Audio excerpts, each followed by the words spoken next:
Assalamualaikum Assalamualaikum warahmatullahi warahmatullahi wabarakatuh. wabarakatuh. Kami dari kelompok analog ingin mempresentasikan tugas akhir praktikum yang telah kami buat dengan judul Penerapan Algoritma Particle Swarm Optimization atau biasa disebut dengan PSO untuk optimasi safety stock dan reorder point pada inventory management e-grocery. Pertama-tama perkenalkan, nama saya Bagas Aryo Bintoro, NPM 151. Perkenalkan, nama saya Muhammad Hifji Nur Iskandar Wahid, NPM 121. Perkenalkan, nama saya Muhammad Subhan Behaki, NPM 159.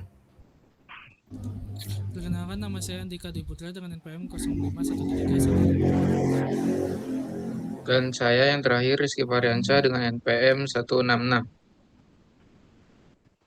Baik, selanjutnya di sini saya akan menjelaskan terkait data yang diambil. Dataset yang digunakan dalam penelitian ini yaitu Inventory Management e-Grocery Dataset yang didapat dari Kaggle dengan keyword Supply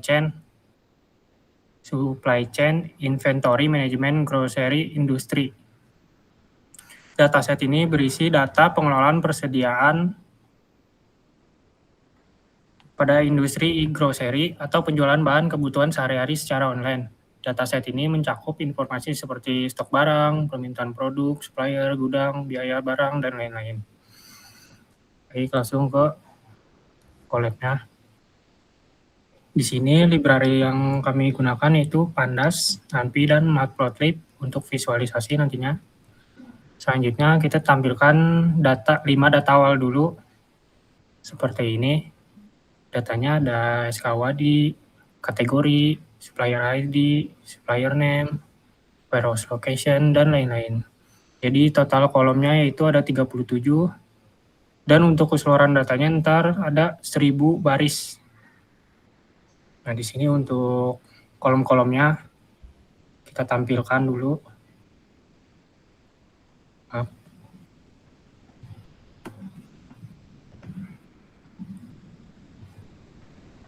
Ini nama kolomnya, supplier name, warehouse ID, seperti ini kira-kira. Lalu di sini ada kolom yang akan digunakan nantinya. Ini untuk seleksi kolom.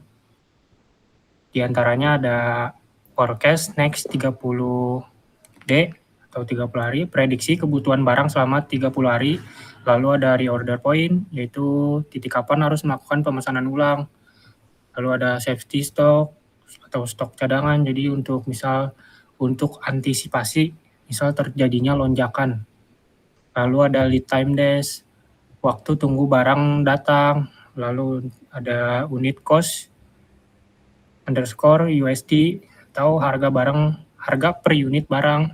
Lalu ada quantity on hand, yaitu jumlah stok yang ada di gudang sekarang. Lalu ada average daily sales atau rata-rata penjualan per hari. Lalu di sini ada perintah untuk mengecek missing value dan menampilkan static di dasar.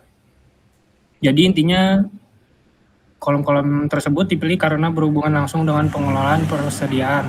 Misal, safety stock dan reorder point digunakan sebagai variabel yang dioptimasi. Lalu average daily sales dan lead time days dan unit cost digunakan di fungsi fitness buat hitung biaya persediaan dan juga risiko kehabisan stok.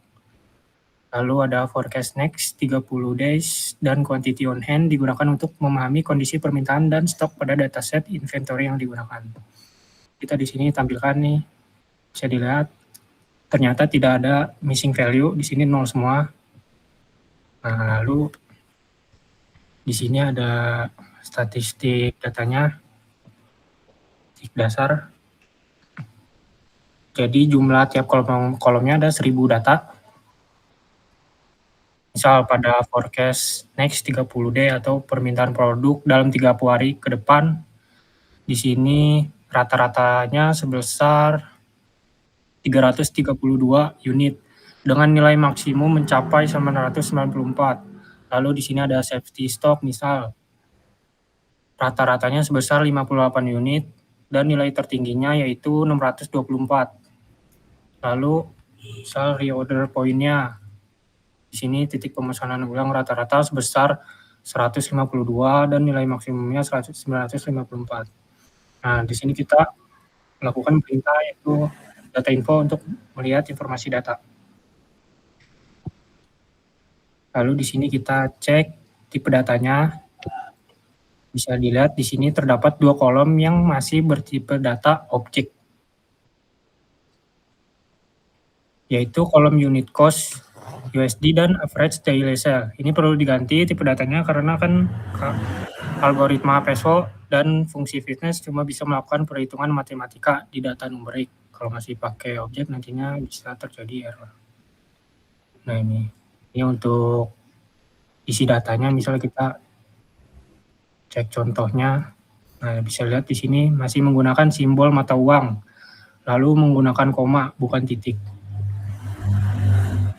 Lalu di sini untuk average daily sale dia masih menggunakan koma. Nah, selanjutnya kita lakukan pembersihan pada kolom-kolom tersebut dengan mengganti simbol mata uang menjadi kosong, lalu mengganti koma menjadi titik, dan mengganti tipe datanya jadi float. Nah, untuk kedua kolom tadi dilakukan seperti itu. Kita cek lagi tipe datanya sudah benar. Lalu di sini kita mengambil nilai rata-rata dari kolom tersebut nih. 3 kolom ini kita ambil nilai rata-ratanya, kita tampilin. Jadi untuk average daily sale dia tiap harinya terjual 26,5 sekian, dan lead time-nya sekian, lalu unit cost-nya sekian. Selanjutnya akan dilanjut oleh teman saya.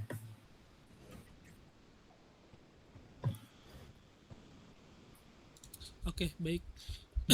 Di sini saya akan lanjutkan. Sebentar. Sebentar. Nah, oke, saya buka sendiri. Jadi saya lanjutkan. Di sini ada dev fitness. Di sini tuh ada dev fitness. Yang pertama tuh adalah safety stock sama reorder point. Nah, itu tuh dari kebutuhan stoknya itu ada berapa sih yang adanya, dan juga reorder pointnya itu ada berapa. Di sini ada holding cost, itu dia tuh nahan si costnya. Kayak misalnya di sini tuh untuk dari parameternya itu 0,2 dikalikan dengan unit si costnya itu ada berapa, dan juga dikalikan juga dengan safety costnya. Nah, di sini juga ada demand dari selama lead time-nya, itu ada ekspektasi dari demand-nya itu berapa sih gitu. Nah, ekspektasi demand-nya itu dihitungnya itu dengan cara average daily sales dikalikan dengan lead time. Lalu di sini ada stock cost-nya juga, stock cost penalty-nya. Jadi kalau misalnya stock cost penalty-nya ini tuh kalau misalnya stoknya berlebihan itu nanti akan ada penalty-nya, yaitu maksimumnya itu di 0, dengan expectation demand-nya itu dikurangi dengan reorder point. reorder point. Terus di sini juga ada stock out cost-nya juga. Jadi kalau misalnya cost-nya itu berlebihan, itu dia maka stock out penalty yang tadi kita udah hitung tadi awal, nilai stock out penalty-nya itu dikalikan dengan unit cost dan juga dikalikan dengan 10. Nah, untuk penalty safety stock-nya itu terlalu kecil, mungkin kalau misalnya ini itu minimal safety stock-nya itu sama dengan ekspektasi demand-nya itu dikalikan dengan 0,3. Di sini tuh safety penalty-nya tuh punya nilai max-nya juga. Punya nilai max-nya itu bisa bilang dari awalnya 0. Nah, kalau misalnya itu min safety stock-nya di sini itu dikurangi dengan safety stock-nya. Lalu sini sama safety stock-nya, penalty cost-nya itu dia tuh safety penalty-nya unit cost dikalikan dengan 10. Nah, kalau misalnya nanti ditambahkan itu nanti di sini tuh ada ordering cost-nya. Ordering cost-nya tuh misalnya nih ada yang order tuh nanti akan bertambah kan. Di sini tuh reorder point dikalikan dengan 0,05. Nah, di sini totalnya itu kita bisa ngitungnya totalnya. Totalnya itu adalah holding cost ditambah sama stock cost, terus safety cost, penalty cost, sama ordering cost. Nanti kita balik ke total cost-nya. Lalu di sini ada test partikel. Nah, test partikel di sini ada 58 dan juga 153 dengan print. Itu fitness testnya tuh ada berapa gitu. Nah, di sini tuh dapat ternyata fitness testnya itu ada di 81. Untuk parameter PSO-nya tuh jadi N partikelnya ada 30 dan max iternya itu 100. C1 C2-nya untuk W-nya tuh 0,7 dan juga 2. Untuk C1 sama C2-nya dimensinya 2. Nah, di sini ada batas pencariannya. Kita bikin array di sini yaitu LB-nya tuh NP array itu 1 banding 1. Terus UB-nya tuh NP array-nya juga 700 sama 1000 sampai 1000. Nah, terus di sini ada inisiasi partikel velocity-nya. Partikelnya itu dengan nilai random uniformnya. Itu yang tadi kita udah bikin array-nya itu. Lalu di sini partikel sama dengan di dalam si partikelnya itu ada n partikel sama dimensinya. Dimensinya itu ada berapa? Nah, di sini ada velocities-nya. Velocities-nya itu NP random uniform. Lagi-lagi bikin random. Juga di sini itu velocities-nya kita kurangin negatif 10 sama 10-nya. Jadi n particles-nya itu dimensinya juga sama. Nah, seperti mungkin akan dilanjutkan oleh Subban di sini. Oke. Selanjutnya ini di bagian P-base atau personal base dan G-base atau global base. Oke, baik. Di bagian pertama P-base sama dengan particle copy. Di sini digunain buat nyimpen posisi awal setiap partikel sebagai personal base. Terus selanjutnya P-base score sama dengan NP array. Di sini buat menghitung nilai fitness dari setiap partikel menggunakan fungsi fitness. Terus di sini ada G-base index sama dengan NP argmin. Di sini buat mencari indeks partikel dengan nilai fitness terkecil atau terbaik. Terus selanjutnya G-base sama dengan P-base copy. Di sini buat mencari indeks di sini buat menyimpan partikel terbaik sebagai global atau sebagai G-base. Terus sini G-base score buat nyimpan nilai fitness dari G-base. Terus di sini print initial global base, print G-base, print fitness. Sini buat nampilin initial global base-nya berapa. Berdasarkan hasil inisialisasi PSO diperoleh G-base awalnya itu dari posisi 114, sekian, sekian, terus 452, sekian dengan nilai fitness sebesar 169,1296 sekian. Terus selanjutnya di bagian iterasi PSO. Nah, di sini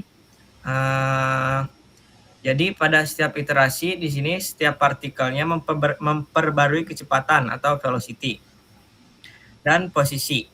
Terus berdasarkan pengalaman terbaiknya dari P-base serta posisi terbaik seluruh partikel G-base. Terus di sini posisi partikelnya kemudian dibatasi agar tetap berada dalam rentang yang telah ditentukan menggunakan np.clip. Nah, setelah posisi baru diperoleh, nilai fitness dihitung menggunakan fungsi fitness. Terus di sini if score lebih besar dari P-base score, jadi jika fitness baru lebih baik dari P-base, maka P-base diperbarui. Terus di bawahnya juga if score lebih baik dari G-base score, jika fitness baru lebih baik dari G-base, maka G-base juga diperbarui. Terus selanjutnya di sini nilai fitness terbaik pada setiap iterasi disimpan ke dalam history untuk melihat perkembangan optimasi. Terus if iteration di sini setiap 10 iterasi program menampilkan nilai fitness terbaik yang telah ditemukan. Di sini buat hasilnya mulai dari iterasi 10 nilai fitnessnya 50,36.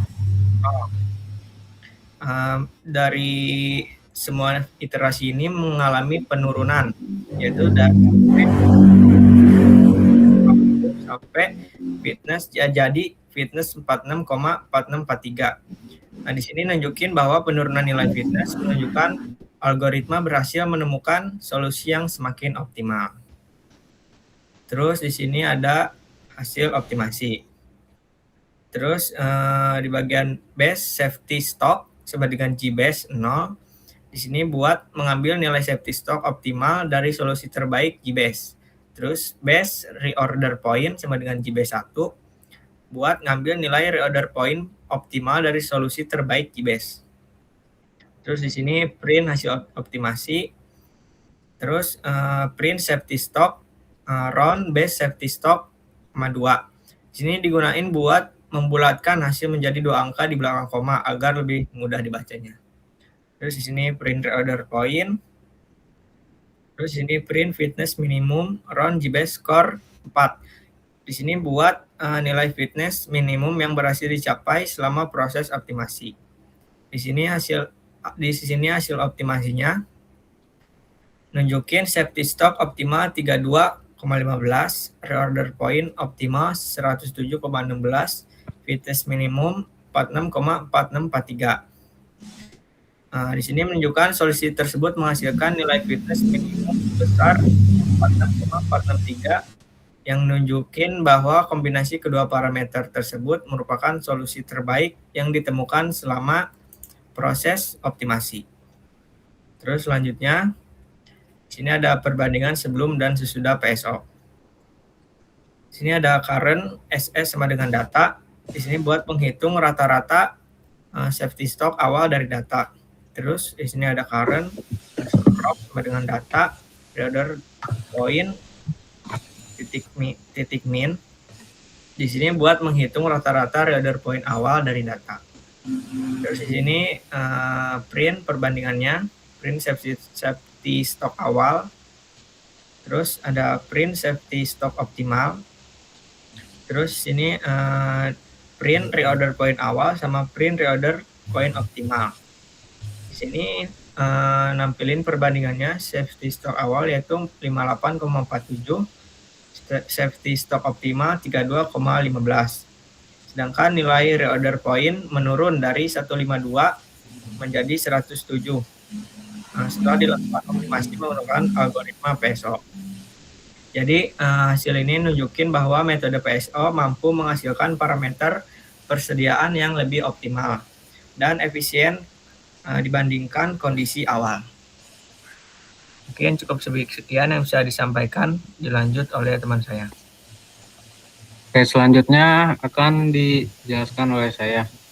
Pertama-tama di sini PLT figure fixed size. Di sini kita membuat area gambar figurnya terlebih dahulu dengan ukuran 10 inci kali 5. Selanjutnya PLT plot history. Menggambar grafik dari data history. Biasanya history berisi nilai fitness terbaik pada setiap iterasi PSO. Di sini selanjutnya PLT title yaitu membuat judul grafik konvergensi PSO. Selanjutnya PL text label memberi label sumbu X sebagai nomor iterasi. Dan di bawahnya PLT Y label memberi label sumbu Y sebagai nilai fitness, dan PLT grid true menampilkan garis bantu atau grid agar grafik lebih mudah dibaca. Selanjutnya PLT show untuk menunjukkan grafiknya. Di sini ada penjelasan singkatnya berdasarkan grafik konvergensi PSO.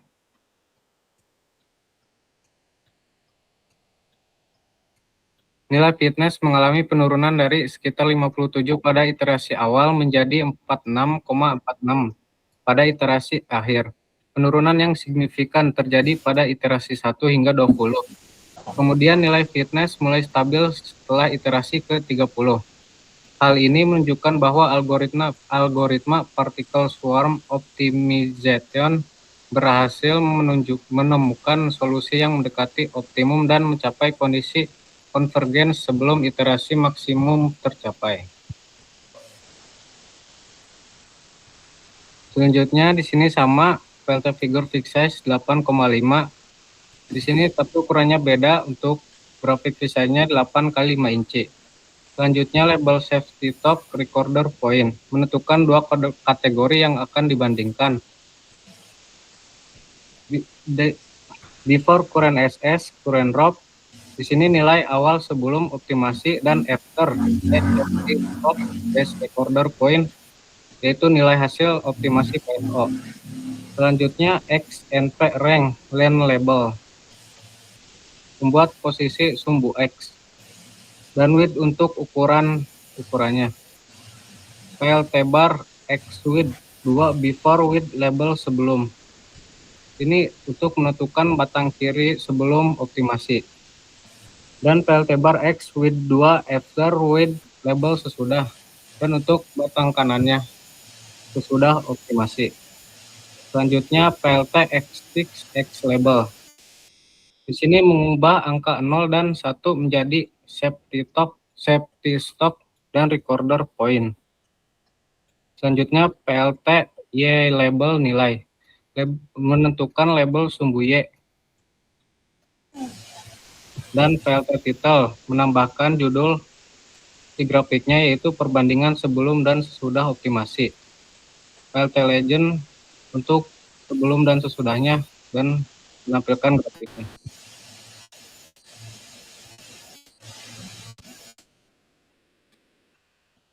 Di grafik ini menunjukkan parameter sebelum dan sesudah, safety stop, dan recorder point. Maka dapat disimpulkan bahwa optimasi berhasil menurunkan sehingga biaya inventory berpotensi berkurang. Untuk laporan atau skripsi, untuk langsung.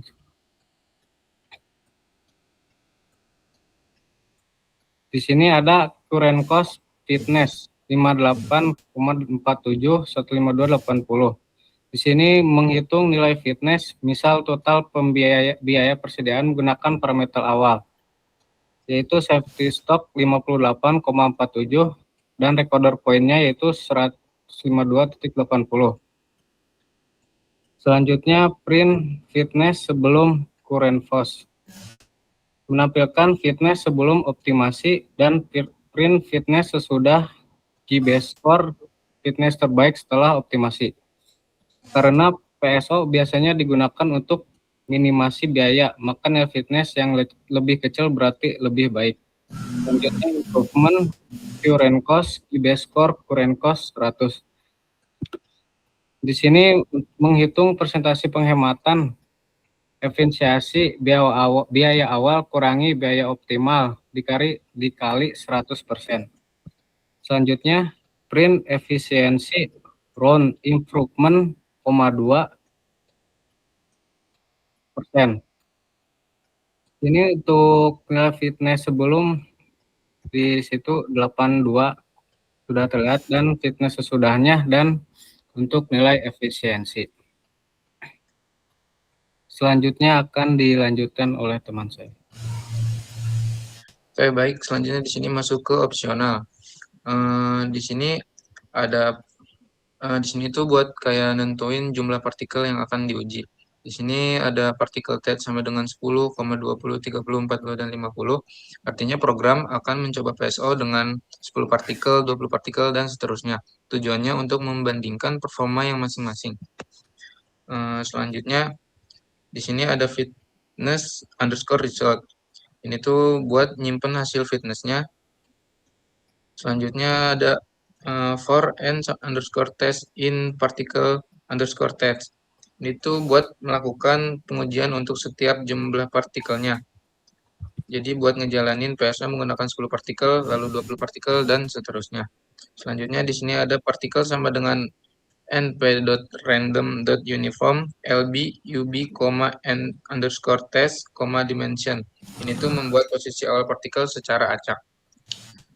Fungsinya yaitu lb lower bound batas bawah, ub yaitu upper bound yaitu batas atas. Selanjutnya n underscore test sama dengan jumlah partikel, dan yang terakhir ada dimension sama dengan jumlah variabel yang dioptimasi. Selanjutnya di sini ada velocity sama dengan np.random.uniform minus 10, terus n underscore test, dimension. Ini tuh buat velocity awalnya.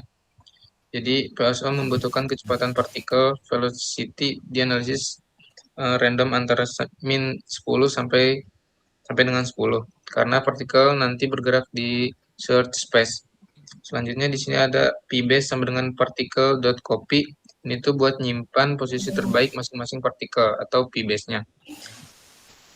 Selanjutnya di sini ada pbase underscore scores sama dengan np.array, terus buka kurung fitness, terus p for p in particles. Itu buat menghitung fitness awalnya. Contohnya kayak partikel 1 sama dengan 0,8, partikel 2 sama dengan 0,4, dan partikel 3 sama dengan 0,2. Selanjutnya di sini ada gbase underscore index sama dengan np.argmin pbase underscore scores. Ini tuh buat apa? Ini tuh buat nentuin global gbase-nya. Mencari fitness terkecil karena di sini tuh ada argmin yang berarti cari indeks dengan nilai minimum. Selanjutnya di sini ada for iteration in rank max underscore iter. Ini tuh buat iterasi PSO-nya. Jadi PSO akan berjalan sebanyak max underscore iter atau iterasi. Selanjutnya di sini ada for i in rank n underscore stage. Itu buat nge-update setiap partikelnya. Jadi semua partikel diperbarui satu persatu. Selanjutnya di sini ada R1 sama dengan np.random.run dimension. Selanjutnya R2 sama dengan np.random.run dimension. Ini tuh buat random koefisiennya. Ini tuh digunain buat komponen configuration cognitive komponen dan social komponen pada rumus PSO-nya. Selanjutnya di sini ada velocities I sama dengan W bintang velocities, terus bawahnya ada C1, R1, pbase I, partikel I, terus bawahnya lagi ada plus C2, R2, gbase, dan particles. Itu buat ngitung si velocity barunya. Itu tuh rumus PSO-nya. Jadi bermakna kayak W dikali velocity lama mempertahankan arah gerak, terus C1 term sama dengan itu menuju pengalaman pribadi pbase-nya. Selanjutnya C2 term menuju solusi terbaik, yaitu gbase-nya. Selanjutnya di sini ada partikel I sama dengan partikel I plus velocities. Ini tuh digunain buat update posisi partikel. Selanjutnya di sini ada partikel sama dengan np.clip particles LB dan UB. Ini tuh buat ngebatasin posisi agar tidak terlalu keluar batas. Jika partikel keluar area pencarian, maka dipotong menjadi kayak contohnya nih maksimalnya 100, partikelnya 120, maka dipotong gitu jadi 100. Selanjutnya di sini ada score sama dengan fitness particles. Ini tuh buat ngitung fitness baru. Selanjutnya di sini ada if score kurang dari pbase score I. Pbase I sama dengan partikel i.copy. Terus di sini ada pbase underscore scores I sama dengan score. Ini tuh buat nge-update si pbase-nya. Jika fitness baru lebih baik, maka simpan sebagai pbase-nya. Selanjutnya di sini ada if score kurang dari gbase score. Gbase sama dengan partikel.copy, gbase underscore score sama dengan score. Ini tuh buat nge-update si gbase-nya. Jika partikel menemukan solusi baik dari seluruh swarm, maka gbase-nya akan diupdate. Selanjutnya di sini ada fitness underscore result dot append gbase underscore score. Itu buat nyimpan hasil akhirnya. Selanjutnya yang terakhir ada print f kutip partikel n test, terus fitness gbase score 4F. Ini tuh buat nyetak hasilnya. Contoh outputnya yaitu kayak partikel 10 sama dengan fitness 0,2354, terus partikel 20 sama dengan fitness 0,1921. Selanjutnya di sini ada outputnya.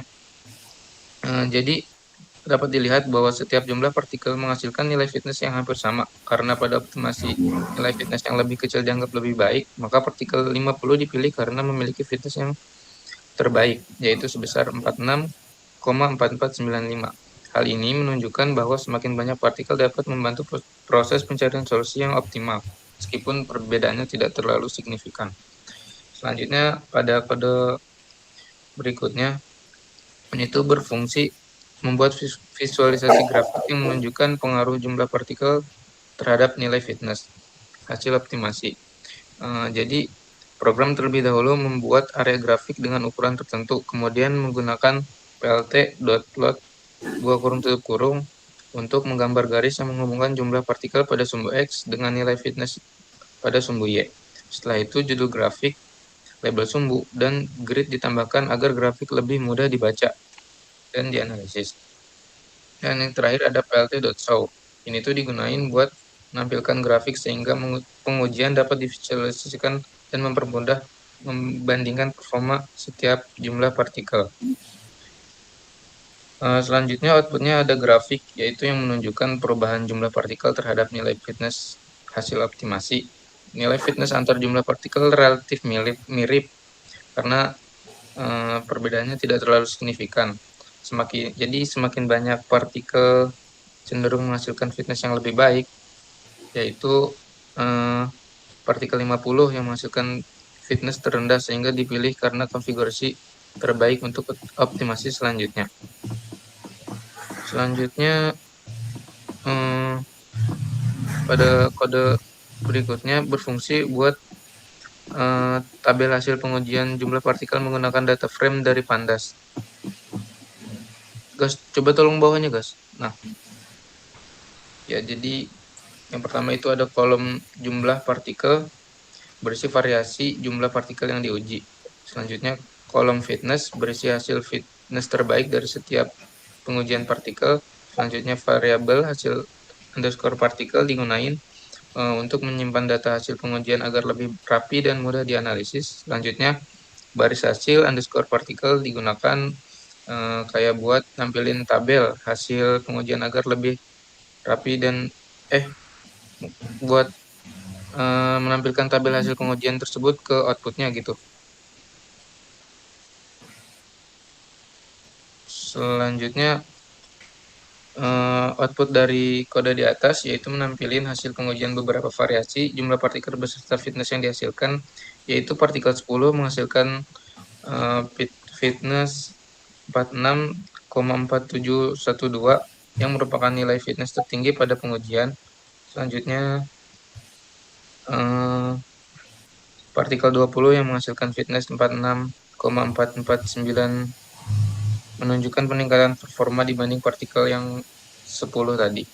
Selanjutnya ada partikel 50 yang menghasilkan fitness terendah yaitu 46,4495 sehingga dianggap menghasilkan solusi optimasi yang terbaik.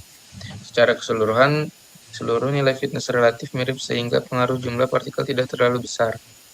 Tetapi partikel 50 memiliki hasil yang paling optimal.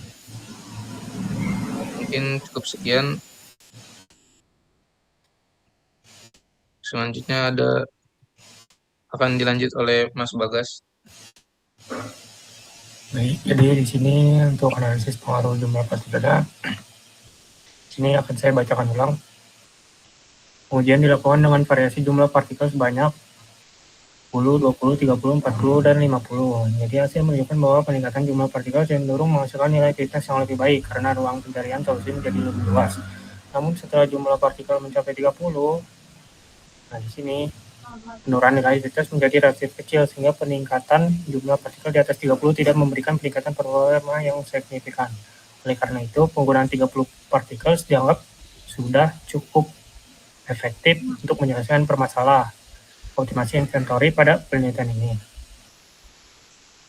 Jadi kesimpulannya berdasarkan hasil implementasi PSO diperoleh nilai safety stock optimal sebesar 32,15 unit dan di order point optimal sebesar 107,16 unit. Hasil tersebut lebih rendah dibandingkan kondisi awal yaitu safety stock sebesar 58,47. Sebelumnya 58,47 setelah dilakukan optimalisasi jadi 32. Dan di order point-nya juga yang awalnya 152 menjadi 107. Grafik konvergensinya menunjukkan bahwa algoritma berhasil mencapai solusi stabil pada sekitar iterasi ke-30. Dengan demikian, PSO terbukti mampu menghasilkan kebijakan persediaan yang lebih efisien dan dapat digunakan sebagai metode optimasi dalam pengelolaan inventory, terutama pada dataset berikut. Jadi cukup sekian presentasi dari kelompok kami. Kurang lebihnya mohon maaf.